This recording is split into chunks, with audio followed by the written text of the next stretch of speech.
Hoje em dia, principalmente empresas de logística, algumas que o pessoal vai visitar às vezes, sequer tem coletor de dados, fazem tudo no papel, anotando e tudo.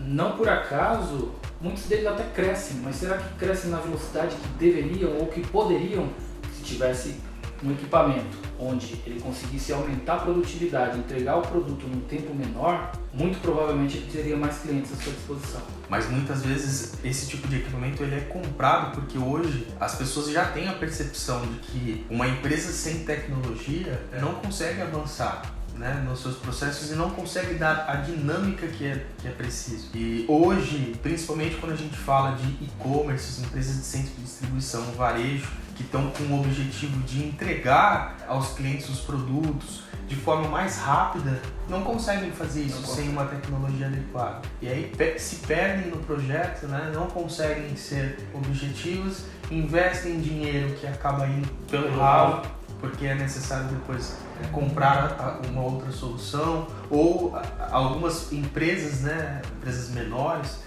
acabam voltando para o método manual, porque acham que a tecnologia não funciona, né? Então isso é ruim. Então é você ter essa credibilidade, essa confiança de saber que aquela empresa que você se decidiu fazer negócio, que ela vai conseguir entregar aquilo que de fato você precisa, né?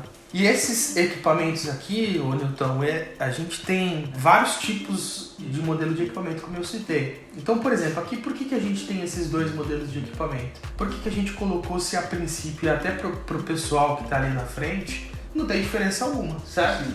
Ambos são Scorpio X5, né? Parece a mesma carcaça, mas não é. Não é. E aí é que está o grande trunfo, né? Que é justamente você coordenar para que a pessoa consiga comprar o equipamento correto. Esse equipamento aqui, por exemplo, é um equipamento que faz leitura do código de barras de longo alcance. Ele tem um leitor mais robusto, em que você consegue fazer leituras que, dependendo, obviamente, da placa, do tamanho do material, pode chegar até 23 metros de distância. E sabe o que é legal desse equipamento também, Newton? É que, para preservar o investimento do cliente, operações que precisam fazer leitura tanto de longo como de perto alcance, ela pode fazer a aquisição de um único equipamento. Por quê? Porque esse equipamento tem uma tecnologia que consegue entender, que é o auto-scan, que você está fazendo uma leitura de perto e ele consegue ler com a mesma produtividade que este aqui. Então imagina que você tem uma operação em que o uso é misto. Você não tem como falar, fulano, traz o coletor aí que agora eu preciso fazer uma leitura de longo alcance. Esse equipamento vai funcionar para as duas operações de forma bem efetiva. Mas uma pergunta, isso é uma novidade, né? Porque no passado, não muito distante, um equipamento long range ele não conseguia fazer a leitura de um código próximo, né? Exatamente. E o inverso também não era possível. Então, é uma inovação. O que aconteceu? Foi o primeiro equipamento que sai com isso? Não necessariamente, tem outros, né? Mas esse tipo de negócio é legal porque leva essa preservação. Porque imagina, ele teria que fazer duas aquisições. Sim. Né? Ficaria, além de ruim financeiramente, também ficaria ruim logisticamente. Porque às vezes o operador precisa das duas necessidades, né? E aí o que muitas vezes acontecia? Ele acabava comprando de longa distância e utilizava para fazer a leitura de perto também. Só que os equipamentos antigos, embora a leitura aconteça, você precisa dosar a distância.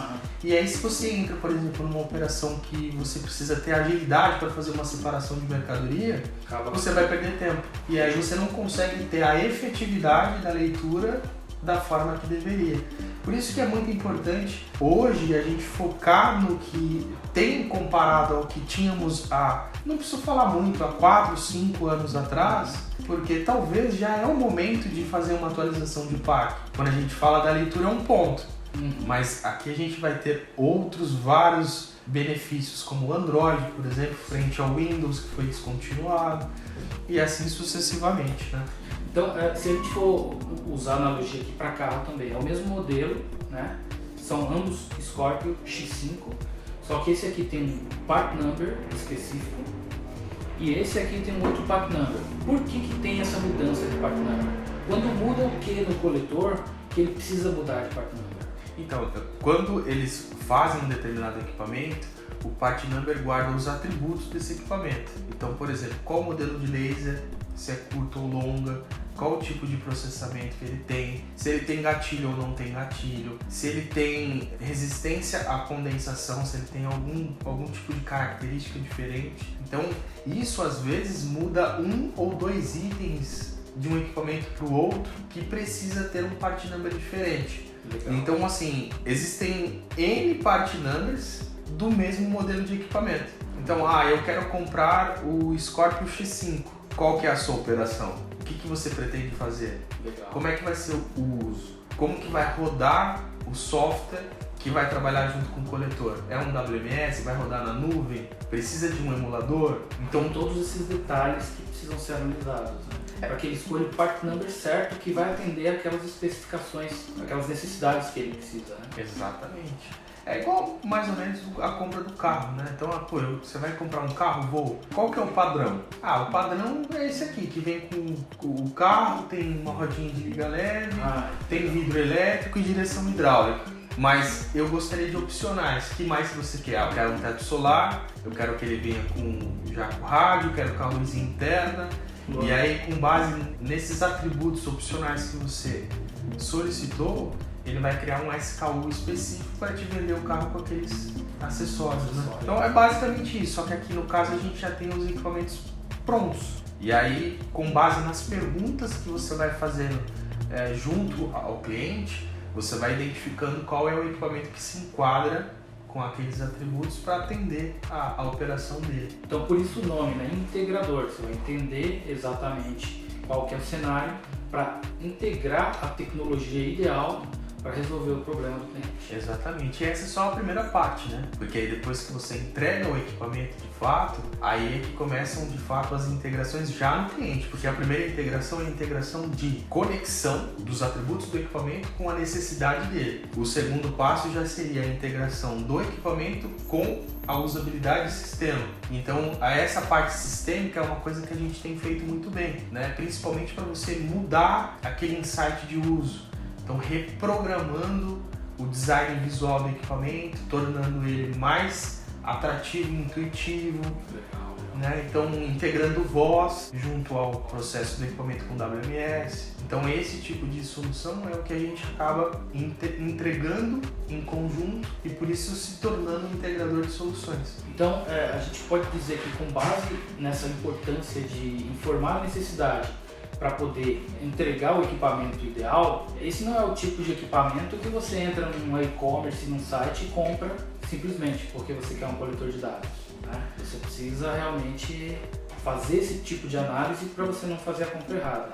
Uma história legal que a gente passou, eu acho que esse equipamento resolveria o problema do cliente. Ele comprou um equipamento para operar em baixas temperaturas e ligou pra gente, eu não sei o que ele queria, acho que ele ia trocar os equipamentos, porque não houve essa preocupação de escolher um equipamento que tivesse condensação. Na ocasião eles compraram e depois a gente conseguiu ir lá e analisar o cenário e realmente propor o equipamento ideal para ele. Você lembra dessa situação? Lembro perfeitamente. Imagina o transtorno que foi para o cliente comprar um equipamento, né, que às vezes tem um investimento que é bem razoável o valor e não ter de imediato o benefício, né, do uso na operação deles. Esse tipo de ação que você citou é bastante complicado porque acaba denegrindo não só o nome do revendedor, mas também o fabricante. Sim.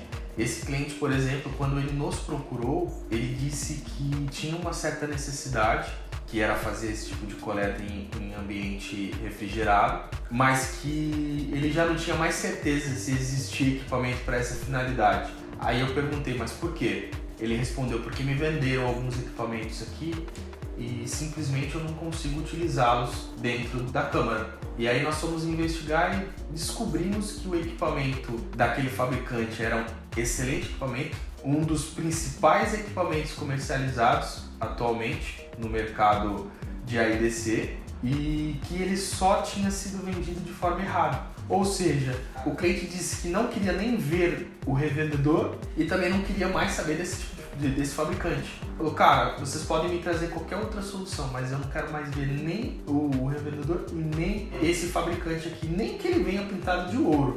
E a gente explicou que houve um erro, tal, né? Ele entendeu, só que ainda desacreditado. A gente levou o equipamento certo, colocamos na operação e ele começou a testar, a utilizar, e aí ele percebeu que de fato existia um equipamento preparado para o cenário dele, né? E esse é um cenário frigorífico, mas por exemplo, existem equipamentos preparados até para você trabalhar em ambiente onde existe risco de explosão. Então existe um equipamento preparado para isso, né? E aí ele utilizou o equipamento de forma correta, não teve problema, ficou super feliz e hoje está trabalhando tranquilo. E isso há um tempo atrás, viu, Newton? Porque antigamente era muito comum, né? Hoje esses equipamentos, eles são aquela versão do carro em que 1.0 já não é mais 1.0, que é aquele 1.0 turbo, né? Sim. Então você já não tem mais aquela visão de performance. Hoje um carro 1.0, 1.4 voa, né? Sim. E é mais ou menos essa mesma associação. Esse tipo de equipamento, ele é 1.0, mas ele tem performance de 2.0 turbo, porque ele já tem integração, acessórios, coisas dentro dele que fazem dele um equipamento melhor do que a versão anterior. E o que isso quer dizer? Esse equipamento aqui não é um equipamento resistente à condensação e nem tem a versão do Scorpio X5 resistente. Só que ele é um equipamento que pode trabalhar em operações de até menos 20 graus. E ele funciona por muito tempo lá dentro, de forma tranquila. Às vezes 4, 5 horas, você vai trabalhar de forma tranquila. Quando eu preciso então de um equipamento resistente de fato à condensação? Existem operações que você trabalha praticamente o dia todo lá dentro. 24 horas, às vezes sai em um único momento, tira. E aí nesses ambientes é mais complicado você ter esse tipo de equipamento. Por quê? Porque aí ele não vai conseguir trabalhar de forma efetiva. Porque no fim das contas, todos os equipamentos condensam, até os resistentes. Só que os resistentes à condensação têm dentro dele um mecanismo que aquece e ele faz o quê? Ele descondensa a ponto de você não ficar impedido de utilizar nem o laser, que é o vidrinho aqui embaixo, e nem a parte do touchscreen. Então assim, antigamente, no caso dele, foi mais complicado. Mas se fosse no dia de hoje e ninguém tivesse perguntado para ele que ele utilizaria o equipamento dentro de uma câmara fria, poderia ser que entregasse esse modelo de equipamento e funcionaria. Sim, ele iria ficar feliz com o equipamento. Porque no caso dele, ele não usa 24 horas. Então era uma média de 2, 3 horas ali dentro e sair. Ah, então você quer dizer que hoje é muito mais fácil vender equipamento? Não, não quer dizer isso. Quer dizer que hoje os equipamentos têm uma preparação talvez melhor do que os equipamentos do passado. Mais tecnologia embarcada, né? Mais tecnologia. Mas também o crescimento do IoT te proporciona muito mais soluções do que a gente tinha há alguns anos atrás, né? Uma outra questão também, hoje a gente está falando aqui do Datalog, mas existem modelos da mesma categoria de outros fabricantes. Então é importante muitas vezes você também identificar esse cenário, porque às vezes você entra num cliente que precisa de um equipamento de porte industrial, mas o cara tá lá e tá utilizando um equipamento de entrada, um equipamento muito mais barato. Aí na hora que sobe lá pro pessoal de compras, eles vão sempre comparar o seu equipamento com o inferior. Aí não fica aquela comparação justa, exatamente. Não é banana com banana, é banana com abacate, banana com abacaxi. E isso faz diferença também. Por isso que é legal quando a pessoa entende o que está sendo adquirido. Por que eu estou comprando de fato esse equipamento? Qual é a finalidade dele? Será que eu estou utilizando o equipamento de maneira correta? Será que é esse mesmo? Então, se o seu fornecedor desse equipamento não está te fazendo essas perguntas, fique preocupado, porque pode ter alguma coisa errada nesse meio. Então, quando o cara olha para esse modelo de equipamento, obviamente ele precisa entender o cenário e a necessidade que ele tem. Todas as vezes esse vai ser o equipamento designado? Não necessariamente. Eu posso ir lá e fazer a aquisição de um modelo de entrada? Com certeza. Por isso que existem versões diferentes. E aí, como é que a gente faz hoje? Não só para poder escolher o equipamento certo, mas também para ver isso como um valor para a minha operação. Porque é muito comum hoje, mesmo quem nos procura, vir pedir uma solicitação de proposta, de homologar, e às vezes não vê o valor devido, não conseguir entender que esse equipamento de fato é um equipamento importante para a operação. E aí muitas vezes acha caro comprar um coletor de dados.